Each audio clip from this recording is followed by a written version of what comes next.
Hello, everybody. Welcome to Friday, another Talk Money with Tom show today. Really excited to have you here. Ethan and I are going to try to help you improve your retirement. We do that by answering questions. We're here for you. This is a show we do live, every Friday that we're here. We weren't here last Friday, unfortunately, but you can send those questions in even during the show if you'd like. You can send them either through email at asktom@talkmoneywithtom.com, or you can put them into the chat here on the YouTube channel if you'd like also. You can send them in during the week. We answer questions that come up in some of our strategy sessions. So we're always looking for questions. Go ahead and start sending them in now, and we'll try to answer them here live during the show. Of course, we have a channel, a Talk Money with Tom channel here that has about 1,200 videos, I think, on it now or something along those lines. And so you can go through that. We believe that the more you know, the better chance you have of having a good retirement, especially financially. And so you can subscribe to that channel. That helps us also, which is nice. But if you hit the bell button, it'll notify you when we put new content on, so you can tell what's happening and decide whether you want to watch that particular video. And of course, then you can also meet with us, because sometimes you have a question, don't want to ask it on air or what have you. So you go to our website. There's a link to the website right on our channel here. Go up in the top corner is a button, looks just like that, a book an appointment button, and our schedule is online. And you can set up a time with Ethan and I, or one of us, if one of us isn't available, whatever. A half hour is usually what happens. You can come in the office, you can do it on video, you can do a phone appointment, whatever you'd like, and we can kind of help you, on a personal basis. So look forward to today's show. Really interesting questions that we already have booked in here today. I think you'll probably pick something up out of this and be able to use this going forward. So I do like to start off every show with a summary of kind of what I saw happening in the market. So it's been a couple weeks. We didn't do a summary last week. I was out of town, but really this market has had a phenomenal run since October of last year, in the face of all criticism essentially that has happened. With Wall Street has really gotten this wrong. The analysts have been wrong about company earnings on a really regular basis, but the vast majority of the articles and things that are out there were talking about how the market was going to go lower than we had back in October, and perhaps that's still possible, correct? I mean, anything's possible. But we're really big believers that you've got to be very careful about what you read and what have you. Just watch the market. It's why we keep showing this chart. It's why it's on there. It's been on this since we started this show years ago. And the reason for watching the market is because the thought process is that it's in the price. Yeah. Right? That's the thing I always say to myself. Hey, everybody says the market's going to go down and the companies are going to make less money and what have you. And look, it's gone up, right? And look at what has happened. So it's a predictor of what's happening, right? There's a thing called the leading economic indicator, the LEI. It's a basket of 10 different indicators. The S&P 500 is one of those. It's a very well-respected overall basket of indicators, but the S&P is in there because it's a future predictor of what's going to happen. And so right now the market's saying things are looking good. Yeah. Now, just in this last couple of weeks, we've had a little bit of a downturn happening here, and that actually caused a shift in our signals too. But if you recall, 2 weeks ago when we had the show, so I'm pulling up the same chart, we actually had a question that came up too, and that's why I use this chart, about a consolidation zone. Because I felt, if you look at that run that we've had straight up, that we were looking at a situation where we should see some softness in the market. We should see some up and down sideways motion.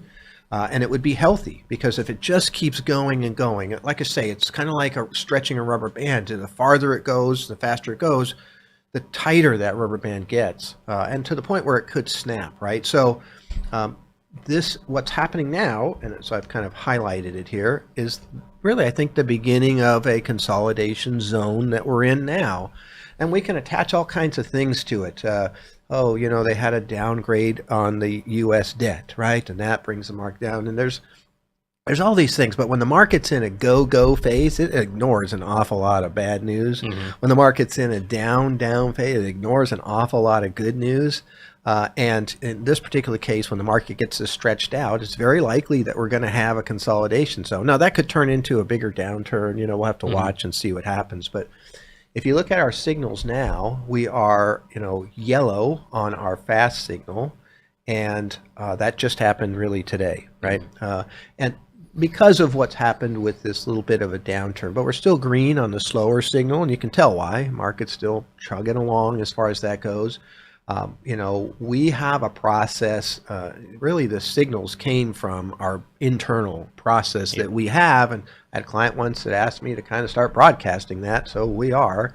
And essentially what it says is that, for our IRA assets and those things where we don't have to worry about taxable, transactions, we make adjustments based on these signals. We have a big basket, 175 ETFs that we're looking at on a constant basis, and they're all competing to get into the game, right? So oftentimes when you see these signals, when we do make changes, is because something that we have kind of fell out of that top group, and something else has moved back in. And so when the market really gets into struggle periods, you'll see defensive things start to move up to the top of this list. And we're actually not really seeing that right now. I mean, it's usually high dividend stocks, even the T-bill type ETFs, things that just don't fall much because the market's falling. We're not really seeing that. We're still seeing some strength coming out of the majority of our target investments have been into kind of the technology arena. Big tech. Yeah, and it's still working. Apple reported last night. I thought their earnings report was pretty good, but in this particular environment, anything at all will probably drop your stock a bit. The market's a little bit pessimistic. Home run. Yeah, which is what happened to Amazon. Yeah.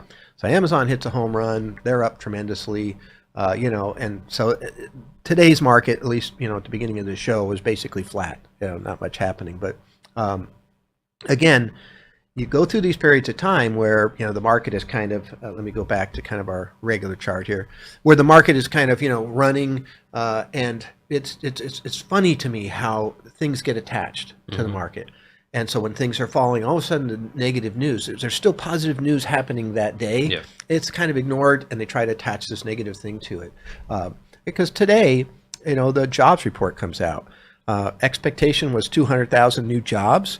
We had 187,000 new jobs, and this is for last month. This is a big report, very important report right now, because essentially what we want to see is some jobs created, but not too many jobs. Not too hot. And not too low, right? And so I think 187 is really good.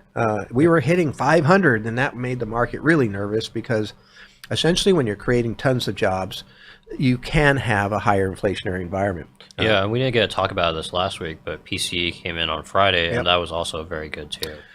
All of the inflation indicators are good, right? I mean, they really have been. Some are better than others, and some things are coming down faster than others, those types of things. But the trend is definitely there. And it's why, the market doesn't expect another rate increase really this year. The September I think one, it's 86% now. That's we hold. Yeah, exactly. And so things are good. And look, the market has been predicting that for quite a while. And so, again, the philosophy that I think is important here to use is kind of a reactive philosophy and not a predictive one, right? I've talked about this all the time, but almost everything I read in the news is a prediction about what is going to happen. That's what sells. I don't have a problem with that, but it leads people to believe that they should be doing something based on those predictions. So, in other words, this year you would have been out of the market completely for the whole year if you were looking at all the predictions out there that said the market was going to fall apart, company earnings were going to be less than expected, we're going to have this big downturn, we're going to have these problems, right? And so if on the other hand, you do what we do, and you kind of watch that price, and when it's coming down, all of a sudden all of these defensive things are coming up, and so you start to use those, and when it's coming up, all of these high growth things start to use those. I think, over the long term, it's the better way to get a return. Buy and hold works also. I really like the concept a lot. One of the issues that I have with pure buy and hold is that, you can't really, as a retiree, buy and hold through the next Great Depression, if we have one. So or the last depression, the market was down 86% on the Dow, right? That's what was available then. And, it took forever, 15 years to come back. So if you're a 70-year-old retiree, for example, and you drop 87% on your stock market exposure and have to wait until you're 85 to get that back, and that's in the scenario where you're not withdrawing from that asset, Yeah. right? Most of our clients are in that group, and so then you're really looking at a long time. So I do like, and I do advocate for some defensive posture when things start to get to a spot where you need to, and so that creates goods and bads. But we're gonna try not to ride through that next Great Depression, and you just never know what's going to happen out there. Even in 2008 downturn, that was down 54% from. That's a lot. It took 5 years to come back, which isn't terrible, but because those are the two factors that you always look at when you're talking about the stock market is, how much does it go down and how long does it come to get back, right? Yep. Those are the two issues. And so let's look at the signals for the bond market also, just real quickly here. So the bond market has been double red for a while. The slow signal has been red for quite some time. The fast signal's moved back and forth a little bit. But and again, if you look at the bond market, it has been, at best going sideways this year. Yep. Yeah, looking at the price. We look at Vanguard Total Bond Market Index as kind of a proxy for the bond market. And yet we're having these red signals come out. And again, all of a sudden we end up with a downgrade on U.S. debt. Yep. Okay. Now, one of the things that's important to know is we were already downgraded once by one of the companies, S&P, right? And so in 2011, big debt ceiling argument, S&P downgraded our debt that we never got back up, which I find kind of incredible. And now there's Fitch, Moody's, S&P are the three big companies, right? And so Fitch has now downgraded us to their second place from AAA to AA plus. And honestly, for me personally, I don't think it matters. It matters from the standpoint is they're making a message. I don't disagree with the message. Fiscally, there's probably better ways to run this country. But when we look at on a relative basis to the rest of the world, so there's only 7 or 8 countries in the world right now that have that top rating. Yeah, across all three. Yeah, and Germany and Singapore, for example, are 2. So when we look at, first of all, look at the common currency that runs the world. What is it? Everything's in the U.S. dollar. It's the U.S. dollar. That's super important. Secondly, let's look at what happens in times of great stress. 2008, 2020, any of these big downturns that we've had economically, where does the money run to?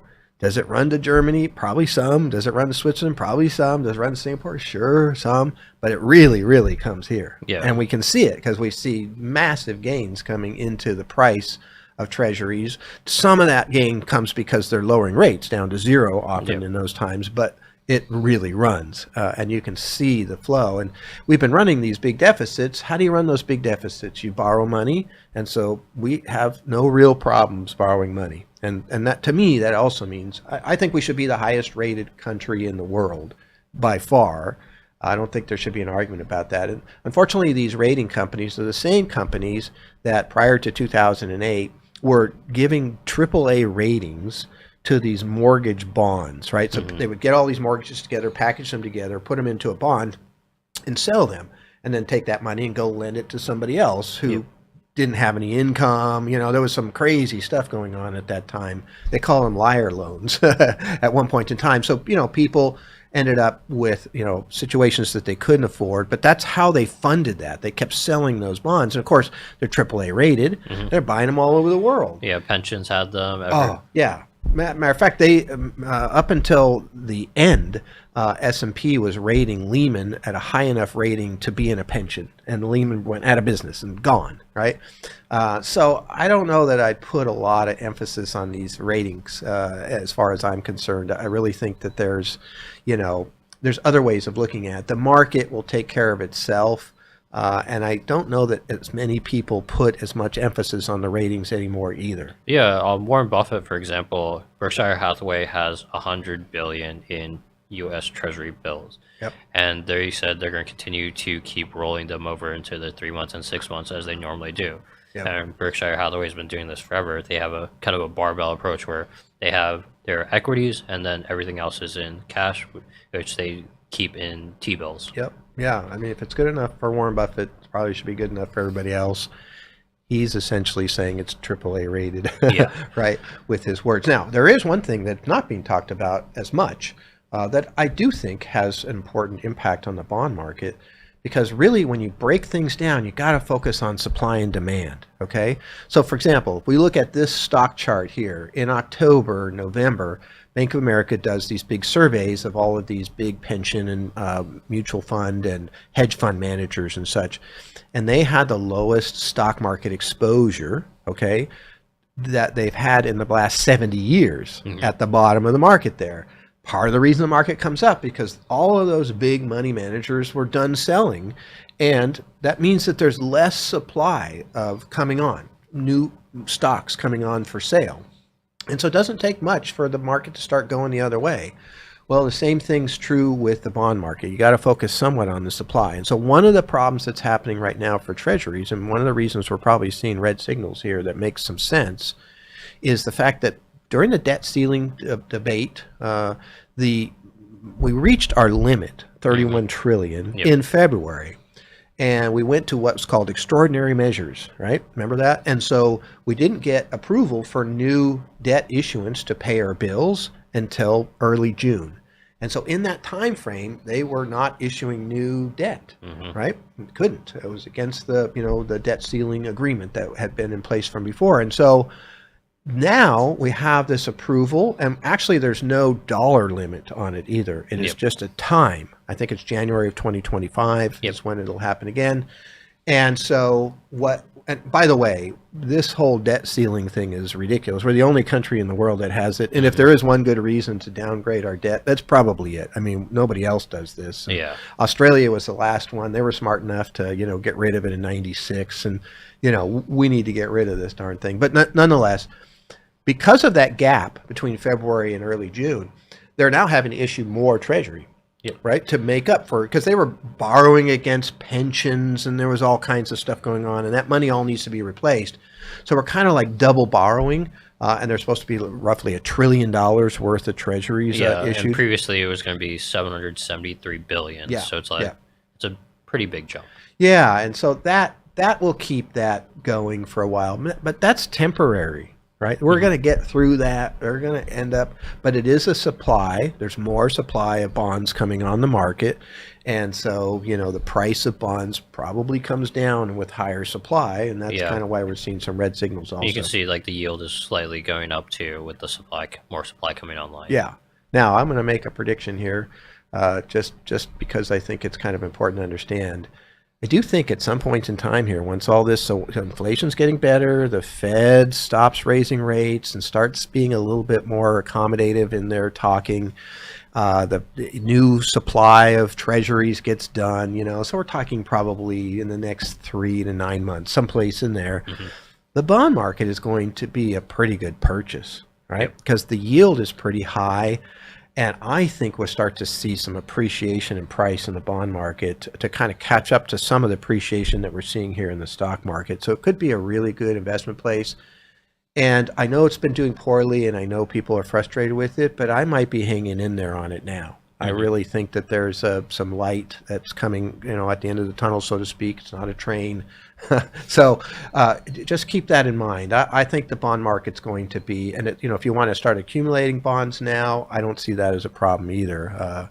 Especially, if you're going to buy something that's going to mature, that doesn't matter as much. But if you're going to buy, an ETF or something that has bonds, that kind of continuously goes, you might make some money on price appreciation as well as that dividend yield. So anyway, that's kind of what we see happening. I think what's happening right now with the stock market is a good thing. We need to settle down. I think it continues for a while. Last year we hit the peak and that big run we had August 16th. So, August and September historically have been kind of softer months for the market anyway. that's good. Let's settle down. Let's just have some summertime and let's not worry too much about the market. It's still very healthy. Companies are still making money. Consumers are still spending.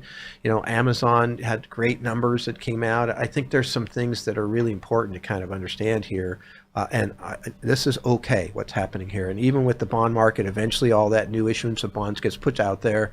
And I think we're okay there also. And I really don't see anything on the horizon right now that's going to knock us down. And Fitch, who just did this rating downcrease, actually has, a recession scheduled for the fourth quarter of this year.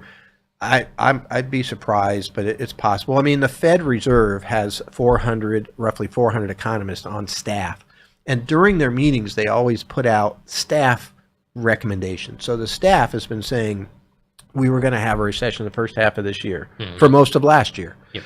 Didn't happen. So they moved that to second half of this year. Well, that doesn't look like it's going to happen either. So at the last meeting, just a couple of weeks ago, the staff said, well, we don't see a recession. So they went from, first half, second half to, well, we don't see one. And so Bank of America threw in the hat, they've been talking about recession. And just this week, they talked about not seeing one coming. So, again, be careful of what you read out there. Just look at what's happening with the markets. So bond market's not doing well. There's a reason. Stock market's doing well. There's probably a reason. It probably continues. So anyway, that's what's happening this week. I really look forward to being able to kind of do another summary next week. And glad that you could join us for this one. All right, let's see what questions we have that we can get into. Can you explain how capital gains tax is calculated? Is capital gains tax on all of my gains, or is it just a portion of it? Capital gains is kind of difficult. Yeah. It's a bit convoluted. It got changed, and so it's kind of dealt with all of these issues as far as that goes. So we do have some visuals. This is a question that came, and we were able to do some work on it. So let me share that here. I'll put it in the kind of the big screen so everybody can see it a little bit better. And so this is how capital gains are calculated, right? And this comes from Kitsis, and he's a really bright guy. I've seen him at a conference recently too. So let's say in this case, this person has $60,000 worth of income, and they're using the standard deductions. Personal and standard deduction comes out to $24,400, right? That's up for a couple. Yeah. But yep. So let's say this is a couple, and so their net income, taxable income, is $35,600. You can see that. So then if you look below, it says there's $3,884 of taxes owed. There's a light blue box, which represents kind of the 10% ordinary income bracket, and a darker blue box on that piece that says there's 12% ordinary bracket, right? Yep. So that's, so it's combined together. You get this, the first part of your income there is at 10%, next part's at 12. So now this couple has also $60,000 worth of capital gains, right? And you can see that the tax on that is $2,528. But if you look at the other axis here, there's two colors. There's gray, where you've got zero capital gain zone, and then this, I guess we'll call it pink, where it starts off at 15, and there's a 20% above that too. But and so what they're doing here is kind of figuring out how much of that capital gain is at zero. And so if you look closely there, that 35,600, that line goes across. And so you've already used up part of that zero bracket for capital gain. Right? Well, you can tell the gray part still goes up because it's this is an older number. Right now it's around 89,000, but it's still good slide. But so up until that pink line where the 15% gain, that portion of the capital gain was not taxable, which is nice, right? And so then the rest is at 15%. It's very reasonable. Capital gains are really incredible, actually. Yeah, and most of the time we think of capital gains as a fix for all your capital gains, but it's usually a marginal one. But because the 15% bracket is so big while the zero is so small, most people just end up with 15% for most of their capital gains. So when you're talking about marginal bracket versus a fixed bracket, marginal just means you kind of combine. Some of it's taxed at zero, some of it's at 15. If you have enough money, some of it might be at 20, you know. And we'll look at those brackets in a minute. And so then you kind of get this number, And so when they calculate marginal bracket, they would take that $2,500 right there and divide it into the 60,000. And so the marginal bracket for this particular tax situation, that's less than 5%. It's less than 2.5%. It's quite small. Yeah. Well, it's less than 5%. So now you can see just in that last kind of stacking everything up, you know, they have ordinary income at 10%, some ordinary income, you know, at 12%, and their total tax is $6,000. Total taxable income after deductions is $95,600. So, you know, if you're really interested in this, you can kind of freeze this and study this chart and you look closely at it and understand how it's a really good chart. Yeah. Yeah, I mean, I think it's great. And then we've also got the bracket here. I know for me, when I'm watching something and I'm very interested, I'm trying to figure it out, I'll often pause and go and look. And so you can also see the sources here. You can go look up and read about it and what have you also. But so this is the bracket. So, you know, you're single, you're married, filing joint, or head of household. You know, there's 3 brackets, 0, 15, and 20. Again, it does matter, as you see from that last slide, what your other incomes are for that year as to where you'll end up and whatnot. And so if you look, though, like the people in a 20% bracket that are married, for example, is $553,000 and above, right? We've got some clients making that at their job, but not many. Most of the times that happens from a house sale. Yeah. Especially in this area. Single is still very high, 492 and change, right? Still pretty good. So most of the times you're going to kind of be, you know, in that kind of zero. Most of our clients are out of that zero because their ordinary income pushes them out of that. They've got more than 89,000. Social Security and RMDs kind of push you out. Yeah, exactly. So a lot of 15% is a pretty good guess if you have to guess what you're going to pay. Because even if you sell a house and make $1 million, you know, there's a lot of it still taxed at 15% potentially. Yeah. And so, you know, you're not going to pay 20. It's not a flat rate. It like he said, it's a marginal rate, which is they combine. The first part's at 15, the next part's at 20, and these are the brackets. So yeah, and for your short term, we're only looking at long term. Yes. But for short term, it's usually the same as your marginal ordinary income rate. Yeah, it's just added up with your ordinary income. This is long-term capital gain, which just means you've owned it for more than a year. Yeah. Right. And so that's a good add-on there. And so, you know, there's a whole host of things you can talk about: capturing losses and storing those losses and using them for forward years. And there's a lot of stuff that we do in the capital gain area. You know, if we have something that's down, even if we like it, we'll often sell it to capture that gain in a taxable account. And then anyway. wait 30 days to repurchase. Yeah, and then we'll buy something else that's somewhat similar that we happen to like also. I mean, we have a big list of things. So you got to be careful with an individual stock doing that, because that company that you just sold, even for 30 days, could go nuts. I mean, look at Nvidia, and a lot of people probably had losses on Nvidia at one point in time because it lost last year. But I mean, when they reported earnings last quarter, they're very late. They're really at the end of the earnings season. I think, what did they jump, 30-40% in a few days, much, right? So, you wouldn't want to sell that. So you do have to be careful with that. Most of the times we're dealing with an ETF, and we can buy something else that's kind of similar. You can't buy exactly the same thing. You have to wait 30 days for that. And then lastly, there is a calculator. I know this is kind of small to see, but we really wanted to just show this as a resource. There is NerdWallet has a calculator, and you can go in and say, okay, in this case, person had $75,000 worth of income and a $600,000 gain. So let's say they sold a house, and after everything's said and done, they end up with a $600,000 gain. So their total income is $675,000. And the main thing we wanted to point out here is you can see how much is taxed at zero, right? In this case, it was $14,250. Of that gain was zero. How much was taxed at 15%? Well, $464,000 of that, most of it. And then there's still another $121,000 and change that got taxed at 20%. And that total tax came out to $93,920, right? So just kind of showing you how those kind of brackets work, how a marginal tax is kind of figured out and what have you. But I think this is a great resource on trying to figure out these capital and you gains. can see the benefit of capital gains because your ordinary income is always taxed at those lower brackets, and then it's capital gains tax. Right. Yeah, exactly. And so that's, you know, this is a very, very nice system, actually. I mean, it really is. It is one of the reasons why the stock market and the real estate market should continue to do somewhat well is because there's a tax advantage to owning those assets. And so I know a lot of people don't like to pay taxes and what have you, but boy, this is a very good system that's in place right now. And capital gains not too long ago was just ordinary income, period.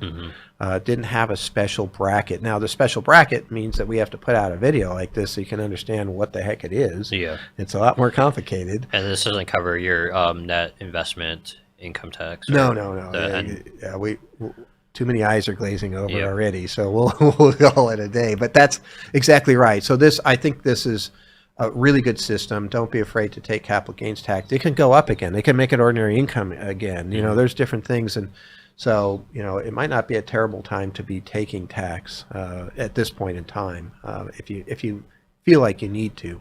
All right, so that's good. All right, what's our next question? Can you explain the different types of beneficiaries and what's the difference between per stirpes and per capita? Okay, good.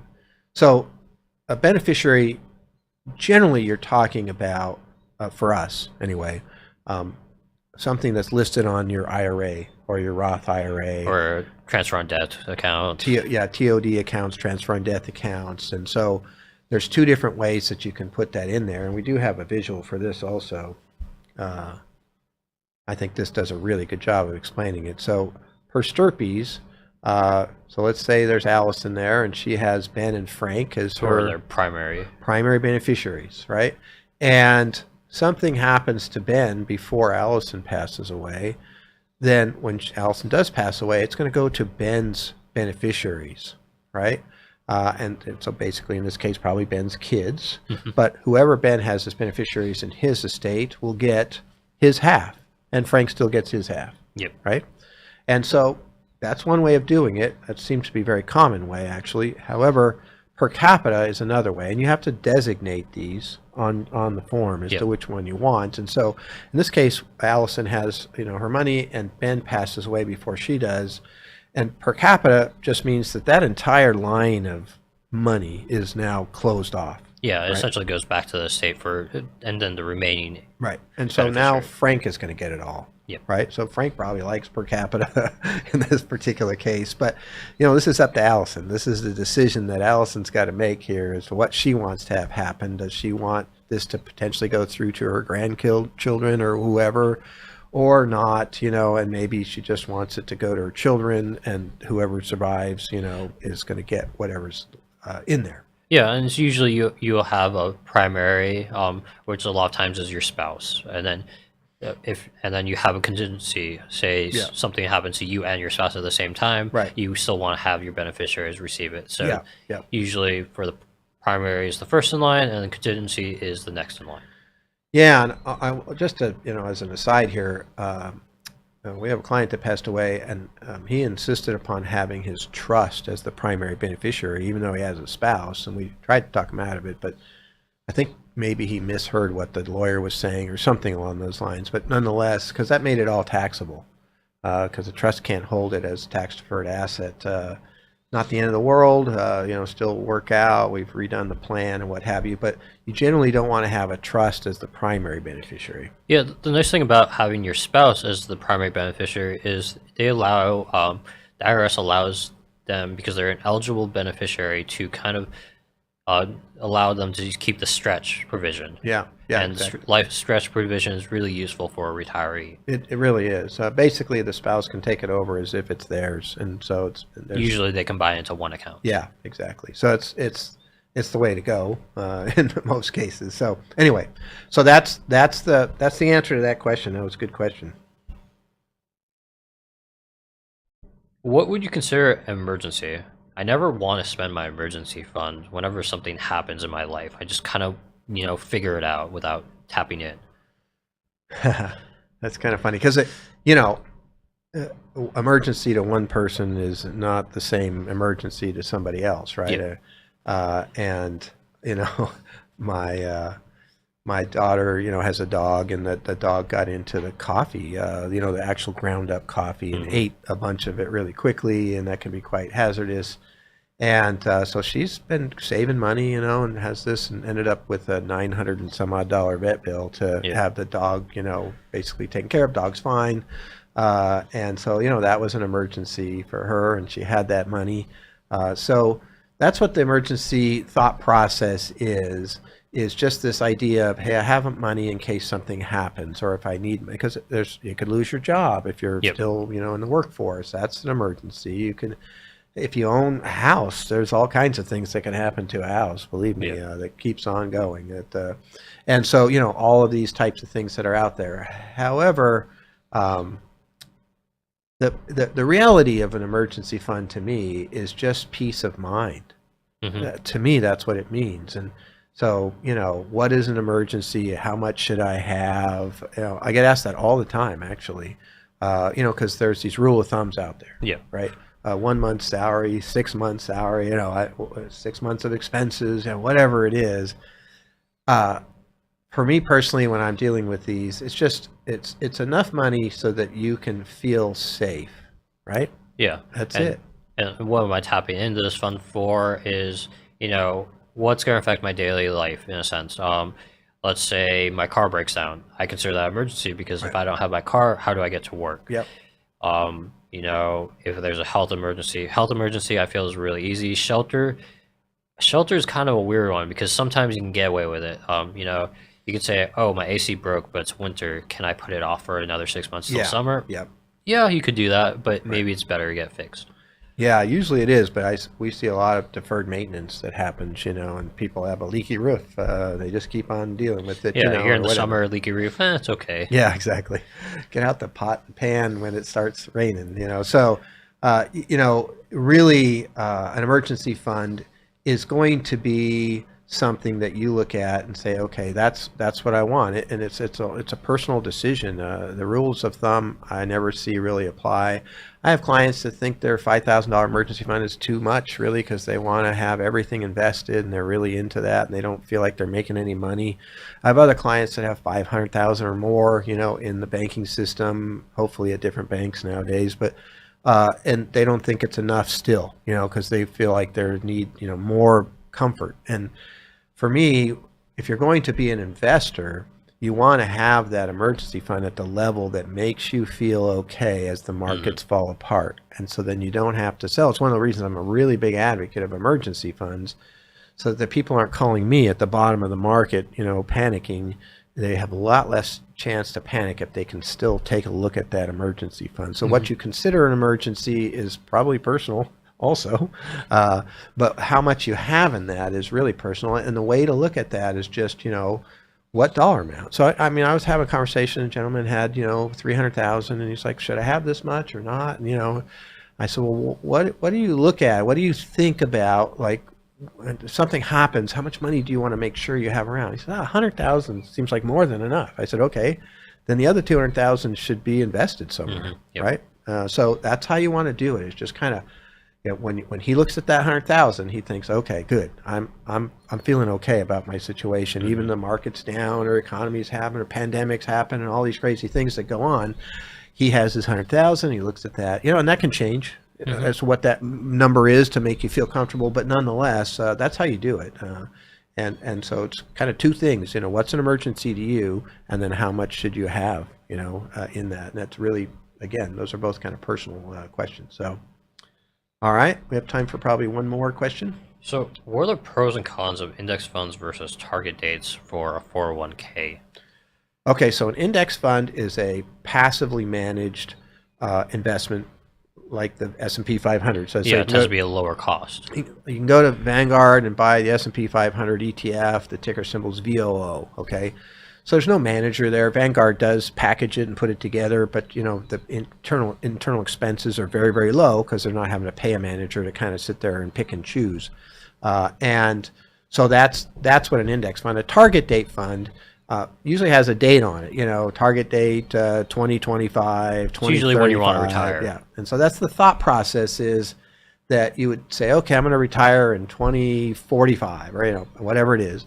And based on your age, and so I'm going to buy that one. And what they do then is that they have, maybe more stock in a 2045 target date than a 2025 Yep. target date, because that's not very far away. So as it gets closer to the target date, they actually start rotating those down into, more conservative areas. Target dates are by far, in my opinion, and I don't remember the numbers, but there's lots of money in target date funds now inside these 401ks. They make sense. And the one nice thing about a target date fund is that they buy everything: large cap, mid cap, small cap, international, U.S. bonds and stocks, and they're very well diversified as far as that goes. And so I like that. And so one of the reasons I think people use target date funds all the time is because there also isn't that many other options. It's really easy too to do. Yeah, just, I'm going to retire in 2045. I take that, take that one. I put my money in there and I don't worry about it. So it is easy. But there are some issues, and they underperform for quite a while here because they've had a large exposure to international stock. Yep. And international, I don't know, the last time it seemed to really have a run was back in the, early 90s and 88, I remember, so that's a long time ago. And so the U.S. market has been, kind of outperforming. And so, but you can't change the allocation. Yeah, you have no control. You have no control. You can maybe change the allocation of how much stock or bond and say, hey, I want to get more conservative. I'm actually going to buy that 2025, even though I'm not retiring then, because you'll know that there's more bonds in that. So you can change it a little, but you're still going to end up with exposure to things that might be really underperforming. Long term, that probably works out. You're still buying the international with each paycheck, and eventually international does well, but man, it's just been a long time. So that's where you can use those indexes to kind of create your own portfolio and to be able to, create your own allocation. And we do that. We help people manage their 401ks. The disadvantage that we run into is that there usually isn't enough options outside the target date funds to even create a decent portfolio. Some are. I've seen some good 401ks, but a whole lot of them are not good. Yeah, you can be stuck with some expensive international ETFs, so you can't even invest in international anymore. Yeah, it's kind of a problem as far as that goes. Now, there is another option. Many, and a lot of people don't know this, but many of these things have a self-directed brokerage option. You go to your 401k, human resources or 401k provider and ask if they have that, and they push it out into that self-directed 401k, and then usually you can buy almost anything. Yeah, some companies put restrictions, but you kind of have control. It broadens the market. You're not stuck to the 40 or 50 holdings that they allow you in the 401k. Yeah, and oftentimes when we're managing a 401k, that's what we're looking for. Do they have self-directed? And we try to get that. We help the client set that up. And then we can, for most times, we can just buy our existing models inside that 401k, and we can manage it. We can use our red, green, and yellow light system to kind of to deal with it. We usually use the slower signals on those just because, that's a more longer term asset, and there is money coming in, to those on a regular basis, which I do like. So nothing wrong with target date funds whatsoever. Oftentimes it's the best choice. I think if you're starting out and you don't really have the time or want to put in the effort, I think a target date is a good starting spot. Yeah. All right. Well, that's our show for today. I want to thank everybody so much that's joining us today. And again, we'll be here next Friday. I'd love to, have your questions. So send in the questions now that you didn't get to send in here during the show, or something you think about during the week. Just send it into this email address, asktom@talkmoneywithtom.com, and and we'll be able to answer those. You can also go to the website. You can see all the different videos we have on there. There's lots of subjects. You can go look those up. There's playlists, all kinds of things. So you can subscribe to the website, hit the subscribe button, hit the little bell that's next to it, and get notified when we get something new. Or lastly, of course, you can set up an appointment with Ethan or I or both of us, however you'd like. And so we'd be happy to, meet with you. Usually it's a 30-minute kind of just, trying to answer some of your questions. And that's, phone, video, or in person. We're available for that. So look forward to a chance to be able to talk to you, and I'll see you next week. Thank you very much for coming today.